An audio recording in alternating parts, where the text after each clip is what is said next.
when we look at the layers that are coming after the president, it's not just jihadis, calling this a anti-Muslim ban or a Muslim ban, anti-Muslim action.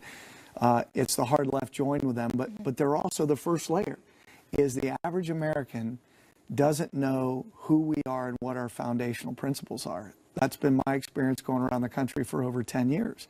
The average law enforcement officer, the average citizen, even the ones that believe they do, when you start digging down a little bit, there's a fundamental misunderstanding. So education about who we are, so that when outside influences like Marxism, socialism, communism come in, they will see the stark difference between liberty and slavery, liberty and tyranny.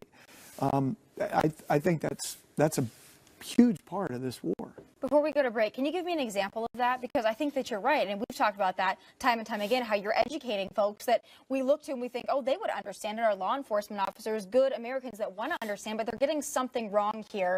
And I think it's by the mainstream media and years of listening to it and reading about it. And there's been a lot of misinformation. There's been a lot of labels thrown at anyone who questions. So what are you seeing? Give my audience an example. Maybe they can look within and say, hey, maybe I'm getting that wrong too. So a great example is there are 4 organic documents that form U.S. law. That's the basis for everything, for our law and our government, right? The Articles of Confederation, the Northwest Ordinance, the Constitution, the Declaration.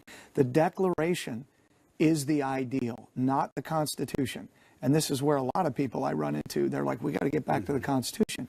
No, we have to get back to the ideals in the Declaration, which says that the law of nature and nature's God is the foundation, which is legally defined in Blackstone's commentaries, which, second to the Bible, according to our founders, was the most used resource in creating this country.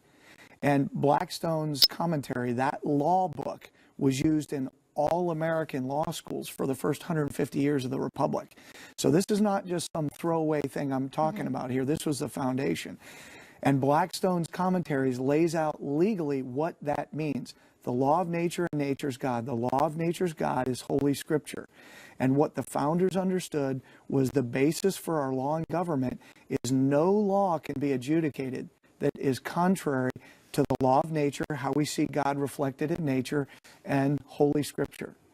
So when you hear, like Judge Scalia before he died, talk about going back to originalism, going back to, we don't look at case law per se. We go back to how does this particular law, does it contradict the law of nature, nature's God? Because no law can be written at any level that does. And the founders understood that if some place passes a law that is contrary to those two things, then citizens have a duty not to obey it because it's an unjust law. I'd say that's pretty fundamentally not being followed at all today. And I think, too, when you saw Bernie Sanders and Ted Cruz, I thought that was a great example of having opposing views put out in front, off-season, not related to a presidential election, but a battle of ideas. It was about Obamacare for the most part, but it really was a battle of ideas. It was, with Ted Cruz, Senator Ted Cruz, and what they were talking about, natural rights. Exactly. We're going to go and we're going to come back. We got a lot more to talk about. I want to pick your brain on a couple other things. Both of you have you in front of me. So more with John and David after the break. We'll be